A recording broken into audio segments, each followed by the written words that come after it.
어린 시절 어른들이 하는 속담이나 격언을 보면은 삶의 지혜가 녹아 들어 있습니다. 지금도 기억나는 것은, 지금은 소천하셨지만 저희 할머니가 제비가 낮게 날면 비가 온다는 겁니다. 그런데 그게 참 아이러니한 게요, 열에 8, 9번 비가 오더라고요. 제비가 낮게 날면. 여러분, 제비가 낮게 나는 이유가 있습니다. 잠자리가 갑자기 낮게 날기 때문에 그렇습니다. 비가 올 때쯤 되면은 습도가 너무 많다 보니까 잠자리 날개가 이렇게 젖어 버립니다. 그러니까 높이 이렇게 습도가 높은 곳에 있다 보니까 수증기가 이쪽으로 올라가다 보니까 위를 잠자리가 날 수가 없습니다. 평소에는 위를 날던 잠자리가 아래쪽으로 이렇게 깔리다 보니까 먹이가 되는, 제가 지금 이상한 나라 얘기를 하고 있나요? 다들 처음 듣는 얘기처럼. 네, 저는 시골에서 아마 자라서 그런 모양입니다. 어릴 때 잠자리를 잡고 자라다 보니까 이렇게 마을 한켠에 항상 보면은 항상 잠자리가 비가 오기 전에는 항상 낮게 납니다. 그럼 제비도 항상 나와 부딪힐 정도로 낮게 날거든요. 근데 거의 열에 8, 9은 비가 오게 되어 있습니다. 예수님께서도 오늘 똑같은 얘기를 하십니다. 무화과 나무의 비유를 배우라는 겁니다. 무화과 나무가 성전 시대, 예수님 시대에는 시계가 없습니다. 달력이 있어도 정확하지 않습니다. 일주일씩, 한 달씩 차이가 나는 달력들입니다. 그런데 이 사람들이 시간을 압니다. 계절을 압니다. 무엇으로 알겠습니까? 우리나라처럼 사계절이 있는 것도 아닌데 바로 무화과 나무의 잎이 갑자기 말라버렸던 무화과 나무에 연한 잎이 생기면, 아하, 사월이 왔구나, 이제 한 달 안에 여름이 오겠구나 알 수가 있다는 겁니다.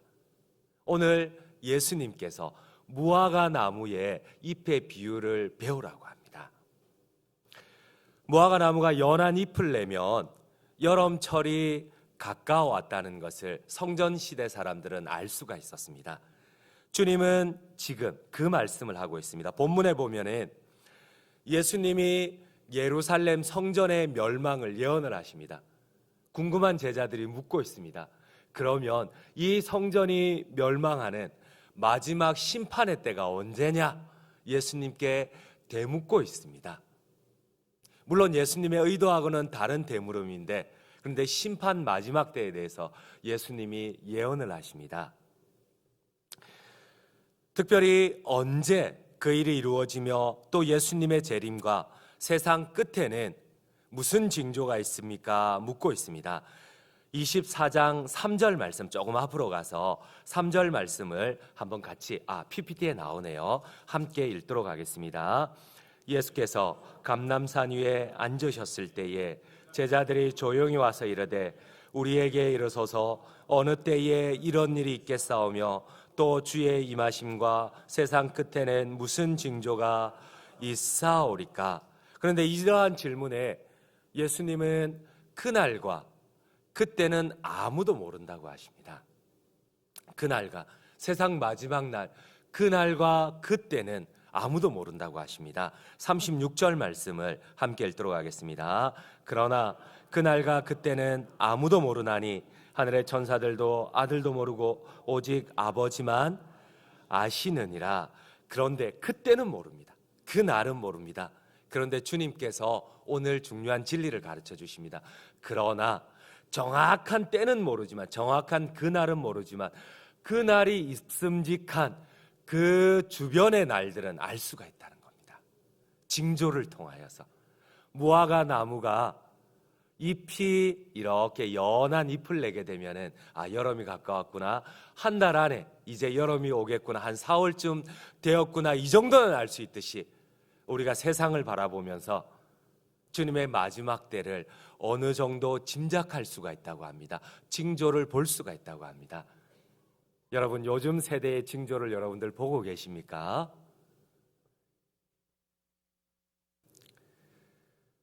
예수님께서는 그때의 징조를, 세상 심판을 앞두고 하나님께서는 징조를 보여주신다고 하십니다. 32절 33절 말씀을 함께 읽겠습니다. 무화과 나무의 비유를 배우라. 그 가지가 연하여지고 잎사귀를 내면 여름이 가까운 줄을 아나니 이와 같이 너희도 이 모든 일을 보거든 인자가 가까이 곧 문 앞에 이른 줄을 알라. 여러분, 오늘날의 징조가 어떻습니까? 여러분들이 보기에 주님이 가까이 오고 계신다는 징조가 보이십니까? 여러분, 혹시 중국 스촨성 일대를 강타한 지진을 기억하십니까? 지금부터 10여 년 전이죠. 중국 스촨성 일대에 진도 8.0의 강진이 왔습니다. 사람들이 30만 명이 죽었습니다. 특별히 손실액만 10년 전인데 하나로 약 23조 원입니다. 어마어마하죠. 여전히 놀라지 않습니다. 23조 그까이 거 다들 집에 가면 다들 몇 조 원씩 가지고 있잖아요. 그런데 여러분, 스촨성 지진이 그냥 일어나지 않았습니다. 지진이 일어나기 15일 전에 이 스촨성에 있는 후베이 은서시에 간인탕 저수지가 약 8만 톤, 어마어마하잖아요. 8만 톤의 저수지 물이 15일 전에 갑자기 소용돌이가 치더니만 그 8만 톤의 물이 땅속으로 다 스며들었습니다. 그리고 이틀이 지나고 난 다음에 이 스촨성 주변에 있는 우물들이 갑자기 범람한다는 게 좀 이상하지만 물이 다 넘쳐가지고 물이 갑자기 수위가 올라와서 다 넘쳐버리는 겁니다. 수백 개의 우물이. 이걸로 끝나는 것이 아닙니다. 10일 전에 갑자기 강물이 뜨거워지기 시작하는 겁니다. 그리고 김이 하늘로 치솟으면서 이 지진 구름이 계속 하늘에 10일 전부터 머무는 겁니다. 그리고 일주일 전에 이렇게 지진 구름이 하늘을 덮기도 계속 머무르는 상황 가운데 3일인데 3일 전에 수십만 마리의 뚜꺼비가 이 스촨성에서 옆 성으로 이동을 하는 겁니다. 주민들이 마음이 불안해지는 겁니다. 지진 구름이 가득 멈춰 있죠. 하늘을 떠 있죠. 뚜꺼비들이 계속 막 8만 톤의 물이 막 스며들죠. 이러니까 정부에다가 이렇게 요청을 한 겁니다. 이상하다. 이 우리 마을을, 우리 성을 좀 이렇게 조사해달라. 그런데 한참 그때가 북경 올림픽이었습니다. 준비하는 시간 가운데 있다 보니까 정부가 해명을 합니다. 비가 너무 많이 와서 구름이 하늘에 가득 찼다는 것과 뚜꺼비가 산란과 부화를 위하여서 이동 중이라고 그랬습니다. 정부가 이틀 만에 발표를 냈는데 그 다음날 스촨성 일대에 지진이 일어난 겁니다. 그래서 30만 명, 23조 원에 10년 전에 23조 원의 이 손실을 가져온 겁니다. 돈은 둘째치고 어마어마한 숫자가 죽어버린 거죠. 여러분, 하나님은 무슨 일을 하실 때 그날과 그때는 모릅니다.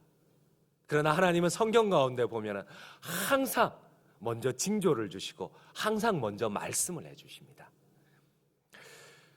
여러분, 하나님께서는 아모스 3장 7절에 보면은 다음과 같이 징조를 보여주십니다. 우리 함께 읽도록 하겠습니다. 아모스 3장 7절입니다. 주 여호와께서는 자기의 비밀을 그중 선지자들에게 보이지 아니하시고는 결코 행하심이 없으시리라. 여러분, 징조를 보여주십니다. 그날과 그때는 아무도 모릅니다. 그러나 그날과 그때가 있을 즈음에 징조를 보여주십니다. 여러분, 하나님께서는 노아에게 홍수 120년 전부터 배를 준비하라고 그랬습니다. 여러분, 사람들이 얼마나 노아를 삿대질을 하고 비웃었을까요? 그 노아의 그 배가, 방주가 산에서 만들었거든요. 미친 짓이죠, 이게. 누가 산에다가 배를 만듭니까? 미친놈 아니면. 바다에 배를 만들어야 되죠. 그 큰 배를, 어마어마한 배를 120년 동안 만드는 그 배를 산에다가 만듭니다. 그것도 120년 동안 만드는 사람들이 미쳤다 하지 않겠습니까? 노아가 거의 트라우마에 있지 않겠습니까? 120년 동안 이 미친 짓을 하고 있으니. 근데 여러분, 120년 동안 사람들에게 경고를 합니다. 미친 짓을 합니다. 근데 120년 뒤에는 홍수가 왔습니다. 노아가 아무리 부르짖고 사람들을 권면해도 그 사람들은 아무도 노아의 방주에 타지 않았습니다. 120년 동안 하나님이 경고하셨습니다. 여러분, 하나님께서는 아브라함을 통하여 소돔과 고모라를 멸망시킬 것을 경고하셨습니다. 아무도 듣지 않습니다. 아브라함이 겨우 한 명 건져낸 것이 롯의 가족들도 아무도 경고를 듣지 않습니다. 그 딸들은 겨우 듣고 사이들은 듣지도 않죠. 무엇이 문제입니까? 무엇이 하나님의 이 경고의 징조를 듣지 않고 보지 않습니까? 무엇이 문제입니까? 오늘 성경은 이렇게 말씀을 하십니다. 38절 39절 말씀을 함께 읽도록 하겠습니다. 홍수 전에 노아가 방주에 들어가던 날까지 사람들이 먹고 마시고 장가들고 시집가고 있으면서 홍수가 나서 그들을 다 멸하기까지 깨닫지 못하였으니 인자의 임함도 이와 같으리라. 무엇이 문제입니까, 여러분? 먹고 마시는 게 문제가 아니라 먹고 마시는데 마음이 빼앗겨서, 장가가는데 마음이 빼앗겨서 하나님의 징조를 보지 못한다는 겁니다. 여러분, 우리가 그리스도인으로 살고 있지만 너무 먹고 마시는데 정신이 빼앗기다 보니까 우리가 하나님의 징조를 못 봅니다. 그리스도인으로 살기가 너무 어려운 시대에 살고 있다는 겁니다. 우리 믿음의 조상들은 우리보다 배가 많이 고팠거든요. 우리 부모님들, 우리 할아버지들 얼마나 배가 많이 고팠습니까? 그러나 그들은 세상에 마음 빼앗기지 않았습니다. 근데 갈수록 시간이 지나면 지날수록 우리의 다음 세대들은 너무 세상에 마음이 빼앗겨 버립니다. 오히려 교회를 멀리하고 세상 가운데 그리스도인으로 사는 것을 멀리하고 있습니다. 무엇이 문제입니까? 너무 먹는데 마시는데 너무 TV에 세상 문화에 너무 빠져 있습니다. TV 다 버리십시오. 집에 있는 TV 다 버리셔야 돼요. 마음을 빼앗기셔서는 안 됩니다.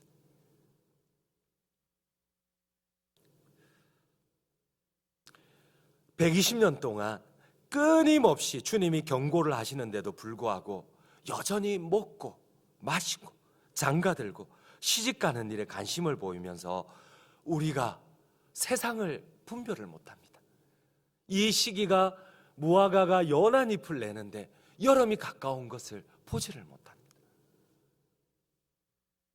여러분, 예수님 시대에 1년에 세계적으로 지질학자에 의하면, 성경학자들 얘기가 아닙니다, 45번 있었습니다. 1년에 전 세계적으로. 그런데 여러분, 19세기에 약 300년 전에는 약 50배인 2119번이 있었습니다. 여러분, 20세기에는 지진이, 예수님 시대에 전 세계에 45번 있었던 지진이 지난 20세기에는 25,000번이 있었습니다. 예수님 시대보다 지금 500배가 더 많은 지진이 일어나고 있습니다. 그 강도도 10,000배가 넘어서고 있습니다. 여러분, 세상의 징조가 조금씩 보이십니까? 예수님의 재림이 계속 가까우고 있음이 보이십니까? 그런데도 우리는 더 세상의 마음이 빼앗기고 있습니다. 여러분, 예수님이 마지막 때에 가장 큰 징조를 뭐라고 하십니까? 처처의 기근과 지진이 있다고 합니다. 여러분, 얼마 전에 호주의 산불이 계속 끊이지 않고 있습니다. 사람의 힘으로 끌 수가 없습니다. 주님이 비만 딱 내려주시면 끌 수가 있는데 왜 주님이 비를 내려주지 않습니까? 왜 사람의 한계를 계속 보여주고, 왜 사람의 한계를 마치 하나님과 같은 것처럼 계속 인간의 교만이, 인간의 과학기술이 올라가는데, 그러나 하나님께서 때때마다 인간의 한계를 계속 보여주십니다. 우리의 안타까움을 뒤로하고서라도. 여러분, 얼마 전에 필리핀의 지진을 보셨습니까? 하산 용암을, 하와이의 지진을 계속, 왜 하나님께서 처처에, IT의 칠레에 계속 지진을 하나님이 계속 보내십니까? 여러분, 지금은 예수님 시대보다도 지진이 거의 500배 이상 매해마다 늘고 있습니다. 처처에 지진이 있고 처처에 계속 하나님이 징조를 보여주고 계십니다. 프랑스 스트라스 천문대에 세기별로 나타난 지진 통계를 보면은 12세기에 84회, 13세기에 115, 14세기에 137, 15세기에 174 이런 것이 이제는 19세기에 2119, 20세기에 22,772회 지난 50년간, 근데 더 놀라운 것은 지난 50년간 지진의 횟수가 과거 4,000년간 일어났던 것보다 더 많이 일어나고 있습니다. 지난 50년간이 그 이전에 4,000년 동안 일어났던 것보다 더 많은 지진이 일어나고 있는데 우리는 더 많이 세상의 마음을 빼앗기고 있다는 것. 주님은 말씀하십니다. 무화과 나무의 비유를 배우라고 하십니다. 그 가지가 연하여지고 잎사귀를 내면 여름이 가까운 줄을 알라고 하십니다. 오늘 일상생활에 정신이 팔려 심판을 깨닫지 못하는 우리에게 주님은 마지막으로 다음과 같이 경고를 하십니다. 48절에서 51절 말씀을 함께 읽도록 하겠습니다. 48절입니다. 만일 그 악한 종이 마음에 생각하기를 주인이 더디 오리라 하여 동료들을 때리며 술 친구들과 더불어 먹고 마시게 되면 생각하지 않은 날 알지 못하던 시각에 그 종의 주인이 이르러 엄히 때리고 외식하는 자가 받는 벌에 처하리니 거기서 슬피 울며 이를 갈리라. 세상은 계속 연한 가지를 내고 있습니다. 호주의 산불이 계속 끊어지지 않고 있습니다. 계속 처처마다 어제 있었던 지진인데, 여전히 작년에 있었던 지진인데 그 강도가 몇 배로 더 강해지고 몇 배로 더 늘고 있습니다. 지진이. 여러분, 이러한 때에 주님의 경각심 앞에 우리가 우리의 우선순위를 돌아봐야 합니다. 너무 세상의 마음 빼앗기지 말고 우리가 이 주님의 마지막 때 그리스도인의 자격이 무엇인지, 그리스도인으로 사는 것이 무엇인지 주님께서 우리에게 원하시고 계신다는 겁니다. 우리가 깨닫기를 원합니다. 주님 맞이할 준비를 이 땅 위에서 하기를 원합니다. 깨어서 예수님을 증거하기를 원합니다. 우리의 발걸음이, 직장을 향하는 우리의 발걸음이 복되기를 원합니다. 우리가 이 새벽에 기도하기를 원합니다. 주님, 우리를 사용하여 주시옵소서. 게으르고 악한 종이 아니라, 세상의 마음 빼앗기는 종이 아니라, 아버지 하나님, 우리의 주변의 가족들을 전도하고 또 친지들을 전도하고 또 우리 주변에 있는 이웃들을 전도하고 주님의 나라를 위하여, 또 주님의 몸된 교회를 위하여, 내가 섬기는 직장을 위하여, 또 내가 가는 그 모든 곳들을 위하여 우리가 축복의 통로로 쓰임받게 해달라고, 이 시간, 이 2020년에는 내가 그냥 한 해를 보내는 것이 아니라 아버지 하나님, 좀 더 부지런하고 좀 더 주님의 제자가 될 수 있도록 은혜 베풀어 달라고 우리 이 시간 한번 간절하게 주님 귀하신 이름 주여 크게 외치며 기도하며 다시 한번 새 힘을 달라고 기도하며 나아가시겠습니다. 주여.